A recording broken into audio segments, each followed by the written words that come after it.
Oggi siamo in un posto stupendo, siamo in un posto che ci regala degli straordinari paesaggi che solo il Delta del Po ci sa dare, e siamo in un posto anche particolare, siamo qui al Canarin, siamo con uno dei titolari in un posto che è una palafitta, diciamo, sul Delta. Gino, come la definisci tu questo posto tuo? Siamo proprio nel cuore del Delta del Po. Questa qua è la Sacca del Canarin e il nome deriva appunto da questa zona bellissima di laguna. Sono arrivati anche i cigni, sono bellissimi, ne hanno contati una quarantina. In pratica ci sono 2 famiglie separate di questi cigni che si trovano benissimo anche loro in questa zona.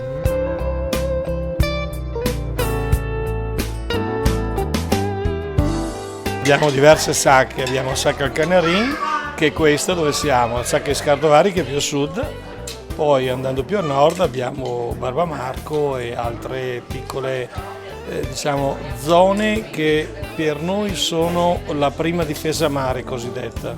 L'acqua è salmastra, non eccessivamente salata quindi, e dove fortunatamente abbiamo la coltivazione delle cozze, come dicevo nella zona di Scardovari, ma nelle altre abbiamo anche la coltivazione del rucola.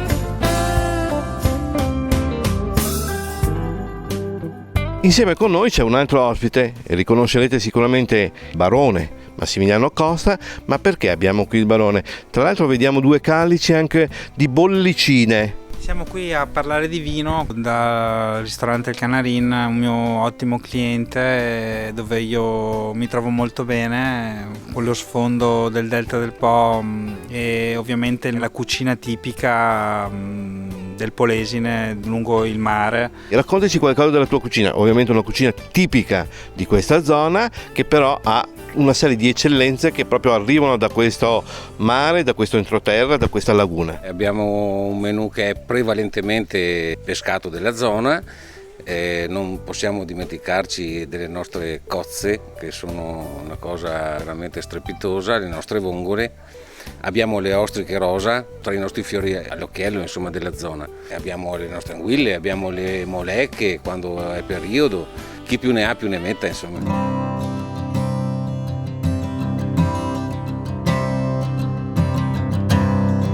Allora, siamo con uno chef sardo, perché anche in Sardegna ci sono, mi sembra, delle cozze importanti, no? Ad Arborea ci sono le cose importanti. E la differenza, ad esempio, quale potrebbe essere? Rimangono sul dolciastro, poi anche l'acqua influisce tantissimo sul gusto delle cose. Queste sono diverse dalle nostre, queste rimangono più sul dolciastro.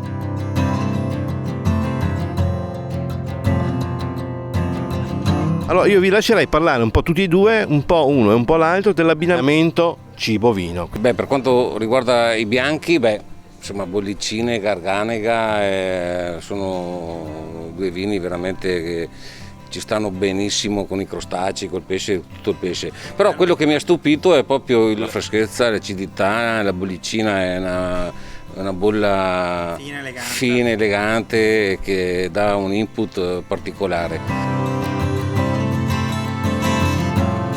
La Garganega è un vino fermo, è molto corposo come bianco e mi piace, è una cosa che si accompagna bene specialmente con il pesce. Le piace l'abbinamento? Sì, tantissimo, sì. Ho conosciuto anche le bollicine e mi sono innamorata, mi ha preso i sensi, mi ha preso tante cose, non di solito come prende le gambe e la testa, ma prende parte del cuore.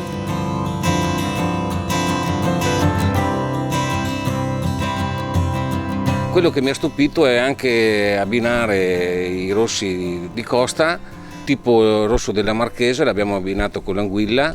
Mi è piaciuto molto questi tuoi accostamenti del rosso col pesce, perché comunque è una tipica cucina sudamericana. Essendo mia madre sudamericana, hai voluto osare con qualcosa che non tutti in Italia fanno, voglio dire. È qualcosa di veramente speciale. Io vorrei sentire, cosa ti dicono i tuoi clienti quando gli proponi un rosso? C'è il cliente che si lascia coccolare e quindi è anche propenso ai consigli, E poi comunque abbiamo la nostra carta dei vini, in tanti lo scelgono anche da soli, senza bisogno di sforzare particolarmente. Non è un abbinamento così strano, insomma.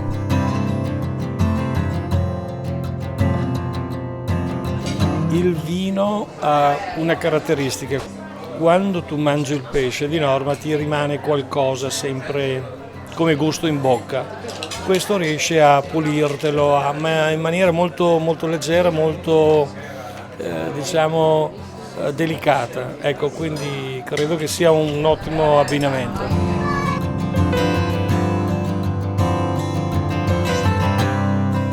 Caro Barone, il ristorante di Gino è diventato anche una galleria, no? Una piccola galleria. Tu ne sei un po' protagonista perché qui abbiamo un dipinto che ci hai segnalato. Io decido di portare in giro per i ristoranti i miei clienti dei quadri di questo pittore che forse in Italia non tutti conoscono, si chiama Gelindo Baron, e qui abbiamo un suo lavoro giovanile che è la Sacra Sindone. Ho avuto la fortuna di poterlo avere per l'esposizione delle varie mostre che ho avuto.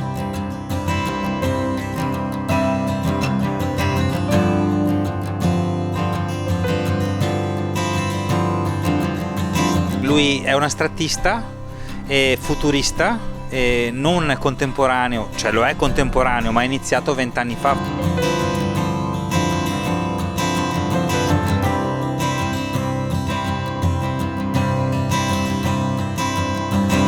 Cosa c'è di meglio di bere magari un bicchiere di Alabarda e mettersi lì a osservare dei quadri bellissimi come questi?